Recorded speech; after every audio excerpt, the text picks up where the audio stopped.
미국의 무기 생산 수출 하청국이 된 일본과 한국. 한승동 에디터.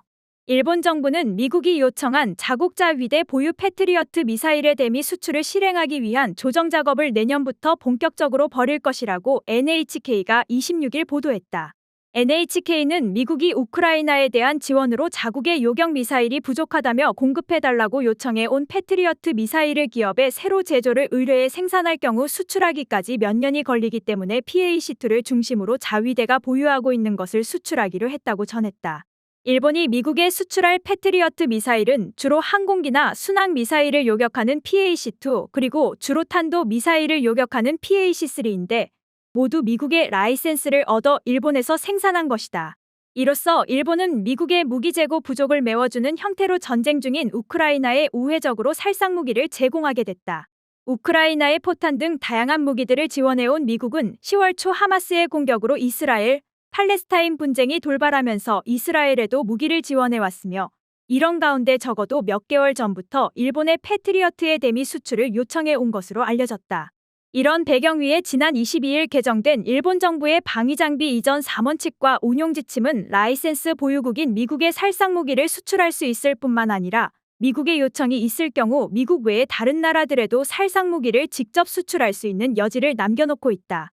따라서 무기 수출 확대를 위한 일본 정부의 이번 개정 자체가 미국 정부의 요청에 따른 것이라고 할 수 있다. 22일 제이크 설리번 미국 국가안보 담당 보좌관은 성명을 통해 패트리어트 미사일을 미국에 수출하기로 결정한 일본 정부 조치를 환영했다. 사토 다케스구 아사히 신문 편집위원은 이번 조치로 미군의 무기, 탄약 재고 부족분을 일본이 보전하는 하청 역할을 맡게 되는 것이라며 동시에 미국의 요청에 따라 미국 외의 나라들에 대한 살상 무기를 직접 수출할 수 있게 됐다고 지적했다. 사토 위원은 이것이 일상화될 경우 패트리어트 외의 살상 무기까지 포함해 무기의 종류와 양도 확대하게 될지 모른다며 우려했다. 이는 분쟁국에 대한 일본의 간접적인 무기 수출로 비칠 것이라고 그는 말했다.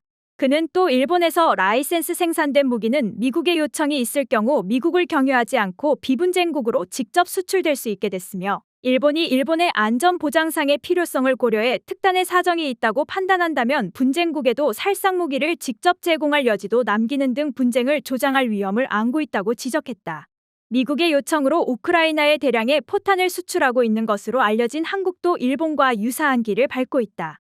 워싱턴 포스트가 지난 4일 올해 초에 다량의 한국산 155mm 포탄이 우크라이나로 이동하기 시작했다면서 서울은 모든 유럽 국가를 합친 것보다 우크라이나에 더 많은 포탄을 제공한 공급자가 됐다고 보도한 것이 이를 뒷받침한다. 워싱턴 포스트의 보도 내용이 사실이라면 이는 한국 정부가 일본 정부에 한 발 앞서 미국의 무기 생산, 수출 하청국 역할을 해왔음을 보여주는 것이다. 이 신문 보도에 따르면 한국이 보유한 막대한 양의 포탄을 우크라이나 지원에 이용하는 방안을 내놓은 사람도 일본 정부의 조치에 환영 성명을 발표한 제이크 설리번 보좌관이었다. 지난 14일 폴란드에 대한 한국의 무기 수출이 우크라이나 등에서의 나토 안보 공백을 메우는 역할을 한다고 한 줄리엔 스미스 북대서양조약기구 주재 미국 대사의 발언도 같은 맥락에서 살펴볼 필요가 있다.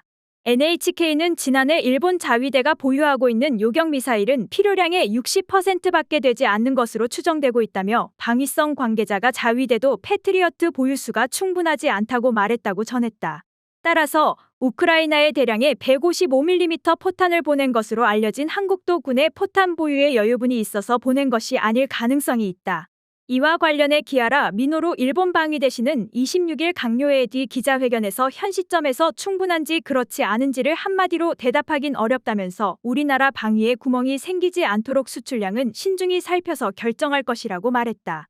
이에 앞서 지난 22일 제이크 설리번 미국 국가안보 담당 보좌관은 일본 정부가 무기 수출을 제한하고 있는 방위장비 이전 3원칙과 운용 지침을 개정해 미국의 라이센스를 얻어 일본이 생산한 지대공 요격 미사일 패트리어트를 미국에 수출하기로 결정한 것을 환영했다. 설리번 보좌관은 이날 성명을 통해 일본의 패트리어트 대미 수출은 미국의 재고를 보충하기 위한 것이라며 일본의 수출로 미군이 자위대와 협력하면서 믿을 수 있는 억지력과 대응 능력을 계속 유지할 수 있게 됐다면서 일본의 안정과 인도태평양 지역의 평화와 안정에 공헌할 것이라고 평가했다. 성명은 조 바이든 대통령이 기시다 후미오 총리가 이끄는 일본의 지도적 역할에 매우 감사하며 이를 지지하고 있다고 밝혔다. 이날 미국 국방부도 성명을 통해 일본 정부의 결정이 미국에게 매우 중요한 방공 미사일 방위 제품 비축에 공헌할 것이라며 환영했다. 22일 일본 정부는 미국 기업의 허가를 받아 일본 국내에서 생산하는 패트리어트 지대공 미사일을 미국에 수출할 수 있도록 방위 장비 이전 삼원칙과 운용 지침을 국가안전보장회의를 열어 개정했다.